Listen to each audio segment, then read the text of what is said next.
সড়ক দুর্ঘটনায় নিহত সাংবাদিক জগলুল আহমেদের মৃত্যুতে সাংবাদিক সমাজের বড় ক্ষতি বলে দাবি করেন সাংবাদিক নেতারা।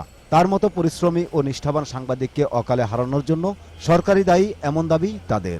জনপরিবহনের ক্ষেত্রে কোনো শৃঙ্খলা আছে কিনা এটা বলা খুব মুশকিল। এটা কোল্ড ব্লাডেড মার্ডারের মতো চূড়ান্ত খামখেয়ালি জনক। বাস থেকে নেমে নামতে গিয়ে উঠতে গিয়ে আপনার কোনো যাত্রীর মৃত্যু, এটা কিন্তু বাংলাদেশে প্রথম না। এটার জন্য দায়ী যারা সরকারের ভিতর থেকে বলেছে যে গরু ছাগল চিনলেই মানে ড্রাইভিং লাইসেন্স দেওয়া হবে।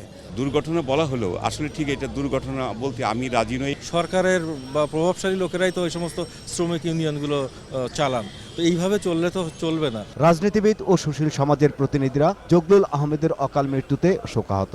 তাদের মতে সরকারি ব্যবস্থাপনা আর বেপরোয়া চালকদের নিয়ন্ত্রণ না করে বরং তাদের পক্ষে মন্ত্রী পর্যায়ে সাফাই গাওয়ার ফলে প্রতিদিন ঝরে পড়ছে জগলুল আহমেদের মতো অনেক প্রাণ।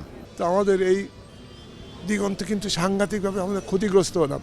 মুনাফার তাড়নায় একজন আরেকজনের গলায় যে ছুরি বসিয়ে দিচ্ছে, সুতরাং এই পরিবহন ক্ষেত্রে তারই প্রকাশ আমরা দেখতে পাই। ঢাকা শহর এখন একটা মৃত্যু কূপের মতো অবস্থা হয়ে গেছে। আমাদের ট্রাফিকের ক্ষেত্রে, আমরা যানবাহন চলাচলের ক্ষেত্রে কোনো রকমেরই কোনো নিয়ন্ত্রণ নেই, তা প্রমাণিত হয়েছে। যে মোটরযান তার জীবনকে কেড়ে নিয়েছে, অবশ্যই তাদের দৃষ্টান্তমূলক আমরা শাস্তি চাই।